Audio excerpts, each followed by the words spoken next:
Guys, welcome to maths universe. आप सभी का वेलकम है मेरे चैनल मैथ्स यूनिवर्स में। आज हमारा टॉपिक है स्टर्ट्स थ्योरम। कौन सी थ्योरम? स्टर्ट्स थ्योरम। ठीक है, तो ये थ्योरम इम्पोर्टेंट है, क्रूशियल थ्योरम है ज्योमेट्री की, जो इसमें हम उसकी हेल्प से क्या क्या फाइंड आउट कर सकते हैं। ट्रायंगल्स के हम साइड फाइंड आउट कर सकते हैं by help of Stewart's theorem. ये है आपकी स्टर्ट्स थ्योरम का formula. mb square plus nc square is equal to ad square plus man है क्या चीज। ये यूज होता कहाँ है? अब हमारे पास अगर राइट एंगल ट्रायंगल है तो उसकी वैल्यूज, उसकी साइड्स ऑफ ट्रायंगल हम कैसे फाइंड आउट करते हैं? By Pythagoras theorem. बट अगर हमारे पास नॉन राइट एंगल ट्रायंगल है, मीन्स राइट एंगल ट्रायंगल नहीं है, तो हम उसकी, अगर हमारे पास फाइंड आउट करने के लिए आ गया कि इसकी साइड्स फाइंड आउट करो ट्रायंगल्स की, तो हम कैसे फाइंड आउट करेंगे? तो हमारे पास एक ये थ्योरम भी है जिसकी हेल्प से हम इजीली सॉल्व कर सकते हैं। ठीक है, ये हमारे पास एक ट्रायंगल है ए बी सी। ठीक है, सिंपल है। ए बी डी मैंने एक लाइन ड्रॉ करी है, परपेंडिकुलर लाइन ड्रॉ करी है डी, ये है सिवाइन लाइन। ठीक है, जो बाइसेक्टर होते हैं, परपेंडिकुलर होते हैं, एल्टीट्यूड होते हैं, ये इसी के ही स्पेशल केस है। ठीक है, बट ये एक लाइन ड्रॉ करी है डी, जिसने टू पार्ट्स में डिवाइड करा है, बी डी और सी डी, जिसको मैंने नेम दे दिया है एम एंड एन डिनोट करने के लिए, और बी सी है ए से हम इसे डिनोट कर रहे हैं। ये सेकंड साइड हो गई ए सी, जिसको डिनोट कर रहे हैं बी से, एंड ए बी हो गई सी। फॉर्मूला है हमारे पास स्टर्ट्स थ्योरम का, mb square plus nc square is equal to ad square plus man। But थोड़ा टिपिकल फॉर्मूला है, इसको लर्न करने का इजी मेथड बता देती हूँ। d का स्क्वायर है, सो हम इसको लिख सकते हैं dad एंड man। तो आप इसको बोल सकते हैं dad plus man equal to, ये बन जाएगा pmd प्लस CNC। तो PMB plus CNC is equal to dad plus man. आप ऐसे भी करके इस फॉर्मूले को याद रख सकते हैं। ठीक है, तो ये है आपका मेन फॉर्मूला। अब मैं इसको प्रूव करना सिखाऊंगी कि इसको हम कैसे प्रूव करेंगे, और हम एक एग्जांपल भी सॉल्व करेंगे कि हम इस फॉर्मूले की हेल्प से हम कैसे कैसे एग्जांपल सॉल्व कर सकते हैं। तो एक एग्जांपल भी मैं आपको सॉल्व करना सिखाऊंगी, बट उससे पहले हम इस थ्योरम को प्रूव करते हैं। ठीक है, फर्स्ट ले लेंगे। अब इसको सॉल्व करने के लिए यहाँ पर सबसे इंपॉर्टेंट चीज लॉ ऑफ कोसाइन, ये यूज होगा। लॉ ऑफ कोसाइंस और Pythagoras theorem. Law of cosines क्या है? पाइथागोरस थ्योरम का ही जनरलाइजेशन है लॉ ऑफ कोसाइन। ठीक है, क्या होते हैं लॉ ऑफ कोसाइंस? उसी की हेल्प से हम इनको सॉल्व करेंगे। अब मैं आपको आगे क्वेश्चंस में बताऊंगी लॉ ऑफ कोसाइंस क्या होते हैं। ठीक है, तो सबसे पहले हम ले लेते हैं ट्रायंगल, ये डी से डिनोट कर रहे हैं। ठीक है, सबसे पहले हम ट्रायंगल ले लेते हैं, ट्रायंगल ए बी डी। क्यों ले रही हूं? क्योंकि यहां देखो, ये देख रहे हो बी का स्क्वायर है, सी का स्क्वायर है, डी का स्क्वायर है। मीन्स बी का स्क्वायर, सी का स्क्वायर एंड डी का स्क्वायर, मीन्स हमें एक ही ट्रायंगल तो लेना ही है, तो वही मैं ट्रायंगल ले रही हूँ। ठीक है, तो फर्स्ट ट्रायंगल ले लिया मैंने in triangle A B D by help of law of cosine. क्या फॉर्मूला बन जाएगा? C square is equal to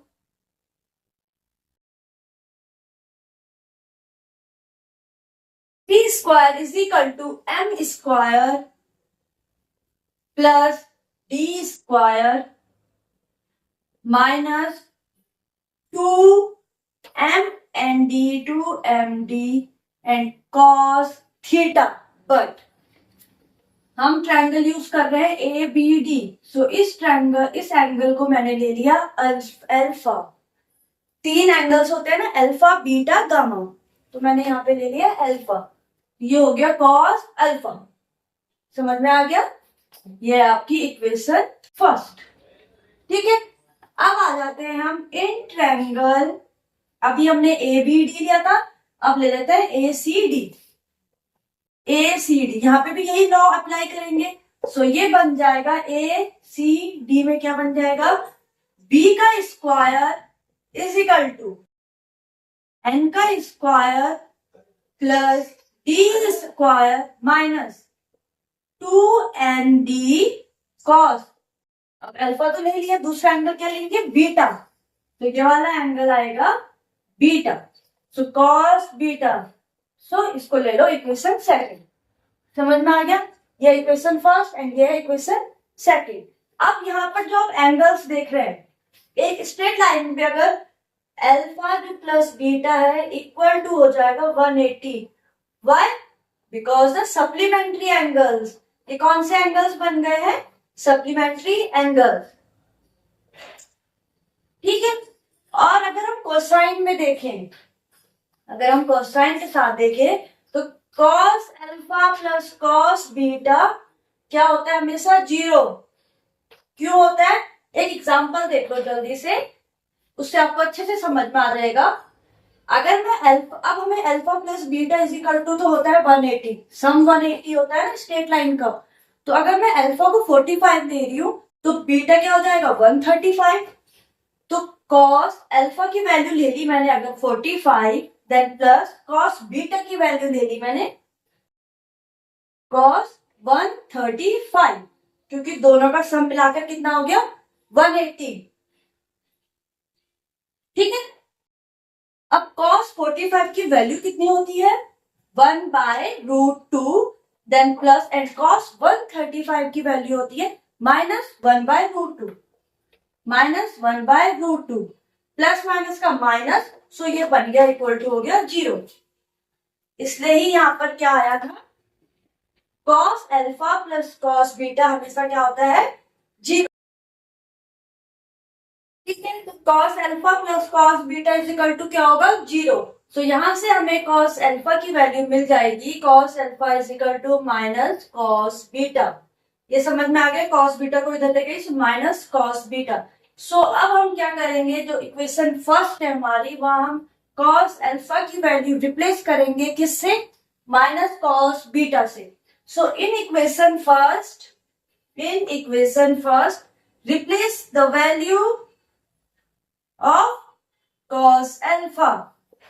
तो cos अल्फा की वैल्यू चेंज करेंगे, सो क्या बन जाएगा, C square is equal to M square plus D square minus 2md multiply minus cos beta. ठीक है, माइनस माइनस प्लस, तो ये बन गई हमारी equation plus 2md cos beta. So इसको ले लो आप थर्ड इक्वेशन। समझ में आ गया, ये हो गई इक्वेशन सेकंड, ये हो गई थर्ड इक्वेशन। अब जो सेकंड एंड थर्ड इक्वेशन जो हमारी आई है, इसको हम अब यहाँ देखो, यहाँ थर्ड इक्वेशन में md है, यहाँ nd है। तो हम क्या करेंगे, सेकंड इक्वेशन को मल्टीप्लाई कराएंगे m से एंड थर्ड इक्वेशन को मल्टीप्लाई कराएंगे n से। क्यों, क्योंकि हमें इन दोनों वैल्यू को एलिमिनेट करना है ताकि हमारे पास फॉर्मूला बने हमारा। तो क्या करेंगे हम, multiply by m in equation second, m की मल्टीप्लाई इक्वेशन सेकेंड के साथ एंड मल्टीप्लाई बाय n की मल्टीप्लाई इन इक्वेशन थर्ड में। ठीक है। सो तब वो इक्वेशन क्या बन रही है, पहले ले लो इक्वेशन सेकेंड को। सो इक्वेशन सेकेंड में हम m से मल्टीप्लाई करा रहे हैं, सो वो बन गया md square is equal to mn square plus md square minus 2mnd cos beta. So ये बन गई आपकी इक्वेशन फोर्थ। सेम वही हम इक्वेशन थर्ड के साथ n का मल्टीप्लाई करा रहे हैं, so mc square is equal to m का square plus nd square plus 2mnd cos beta. ये आ गई इक्वेशन फिफ्थ। अब ये सेम आ गया है ना, तो अब क्या करेंगे, अब add equation fourth and fifth. So add कर दो इक्वेशन फोर्थ एंड फिफ्थ को, दोनों को ऐड कर देंगे तो ये वैल्यू तो कैंसिल आउट हो गई। रिमेनिंग क्या बचा हमारे पास, M B square plus N C square is equal to M N square plus N M square plus M D का स्क्वायर प्लस एन डी का स्क्वायर। ये आ गया हमारे पास। अब सिंपल सी बात है, इसको पहले यहाँ पे नोट डाउन कर लेते हैं। क्या रिमेनिंग वैल्यू है, M B square plus M C square is equal to M N square plus N M square plus M D का स्क्वायर प्लस एन डी का स्क्वायर। ये जो दो के पेयर बन रहे हैं ना, इससे हम कॉमन टर्म्स बाहर निकालेंगे। मीन्स यहाँ पे कॉमन टर्म्स निकालेंगे। सो यहाँ से कॉमन आ रहा है एम एन एंड यहाँ से आ रहा है डी का स्क्वायर। सो इक्वेशन आ गई M B square plus N C square is equal to M N मैंने कॉमन ले लिया। सो अंदर क्या बच गया, एम और एन बाहर निकाल दिया। एम एन कॉमन निकाले, simple N plus M plus D square common आ गया है। सो आ गया एम प्लस एन। ठीक है, इतना समझ में आ गया। अब यहां देखो m plus N equal to क्या है, ए है बीसी, बीसी डिवाइड कर रहा है ना, बीडी की वैल्यू एम थी, सीडी की वैल्यू एम थी। सो बीसी को अगर हम लिखेंगे तो क्या लिखेंगे, BD plus CD means plus N is equal to है ए। सो यहाँ पर एम एन की जगह पे क्या आ जाएगा, ए। सो इक्वेशन आ गई M B square plus N C square is equal to M N की जगह पर A plus A D square. So आपकी जो हमारे पास थ्योरम थी वो आ गई है वैल्यू।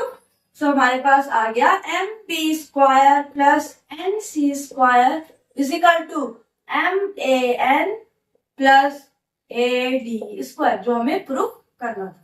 सो आपको प्रूफ समझ में आ गया कैसे करा। बस आपको लॉ ऑफ कोसाइंस पता होने चाहिए जो हमने इस पे इन्वॉल्व करा। एंड सेकंड सप्लीमेंट्री एंगल्स के बारे में, जहां से हमें ये वैल्यू निकली। ठीक है, अब एक एग्जांपल ले लेते हैं इस क्वेश्चन की। आप कौन से क्वेश्चन ऐसे आते हैं जहां इस क्वेश्चन का हेल्प लेकर हम अपने क्वेश्चन की वैल्यू फाइंड आउट कर सकते हैं। बेसिकली ये ट्रायंगल्स के इसमें आता है कि हम ज्योमेट्री में हम ट्रायंगल्स की साइड फाइंड आउट कर सकते हैं जो नॉन राइट एंगल ट्रायंगल में, जहां पाइथागोरस थ्योरम अप्लाई नहीं हो रही हो, वहां हम इस फॉर्मूले की हेल्प से वैल्यू निकाल सकते हैं। अब जैसे एक एग्जांपल ले लेते हैं।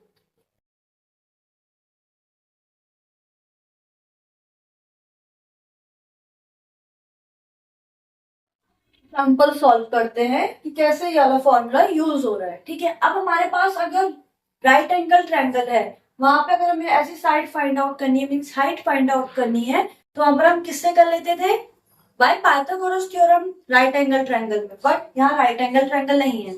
ठीक है, तो यहाँ पर हम क्या करेंगे, इस वाले फॉर्मूले की हेल्प से इसको सॉल्व कर लेंगे। कैसे, अब सबसे पहले तो ये पता होना चाहिए कि ए बी सी कैसे लिख रहे हैं हम।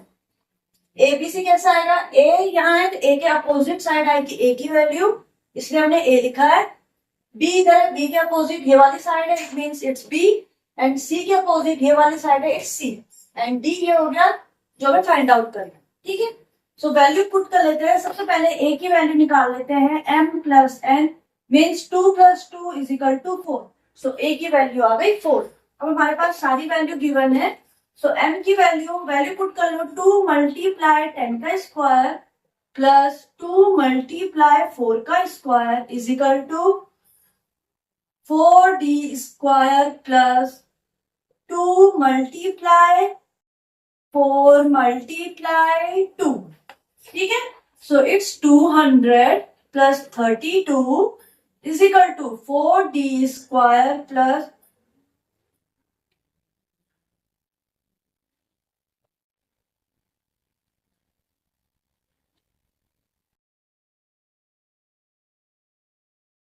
60। तो ये हो गया 232 minus 16 is equal to 4d square. So ये हो जाएगा 216 is equal to 4d square. It means d square is equal to 216 divided by 4। 4 5 जा 20, 16 4 4 जा 16। So d is equal to under root 54. It means हमारी d की value कितनी आ गई? under root 54। Easily आ गई। हमें सिर्फ फॉर्मूला पता होना चाहिए, इसलिए स्टर्स फॉर्मूला इसलिए यूज किया जाता है। मेनली ये जैसे ओलंपियाड हो गए, ऐसे कॉम्पिटिटिव एग्जाम्स हो गए, वहां पर ये थ्योरम पूछी जाती है। ठीक है, तो इस थ्योरम की हेल्प से हम ऐसे कोई भी किसी भी, अगर हमारे पास ए बी की वैल्यू फाइंड आउट करनी है तब भी हम इजीली यहाँ से सॉल्व कर सकते हैं।